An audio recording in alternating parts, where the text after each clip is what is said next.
Tell you a little bit about what we're doing up here with Brian's rig. Got a Mojave and a Royer on it down here. Doing a little off access. I like hitting the paper straight on both of the mics with this amp. And I like the condenser. Gives it that more open sound. And then the Royer with the rejection, you can really get it in the pocket. And that's one of the things I really dig about the Royers. It makes my life really easy. Later, maybe we'll look at my EQ, or my lack of EQ. As we were saying earlier, the EQ on the 121 on Brian's amp, this is it here. As you can see, there's very little EQing going on. I mean, little 3 dB here, 3 dB, 1 dB in the mids. You know, very subtle. The perfect match, the Royer with that bassman. Started here with the overhead. And that is one of my favorite things. Overheads have always been an issue. Even when I go to see a rock show, it's like just noisy. With that, I can lay those cymbals right where they need to be without the noise. And the fact that it's a stereo mic, it's all perfectly phased out, makes life even better for me.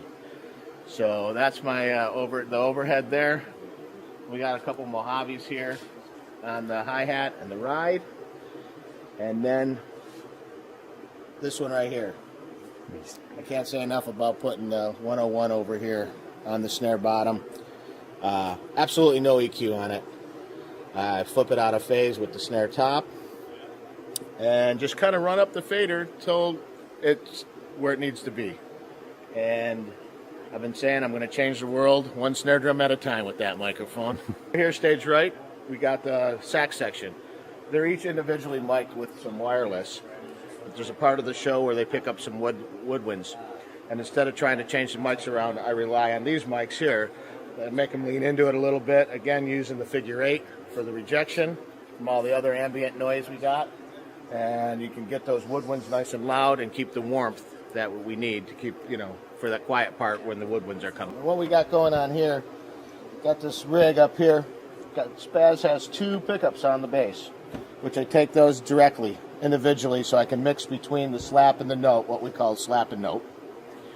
And then, when that doesn't work, I come to this guy, and this one always saves me if I need it, because I get everything out of it. The angle like this is just to get away from the cone. This way, I tilt it down a little bit at a 45, so the figure 8's really working to help reject anything else that's coming in over here and up above, like corruption from the drums, especially the snare drum, seeing as how our drummer's left-handed. And you can get some serious whack coming off of that.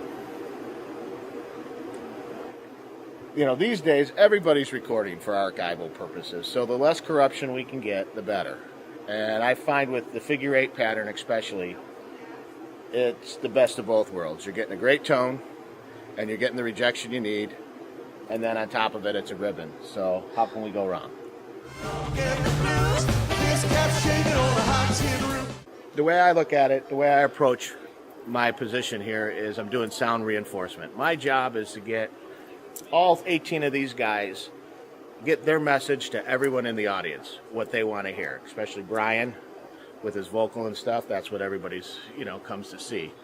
So it's the Brian Setzer Orchestra show, and my job is to reinforce what they're doing.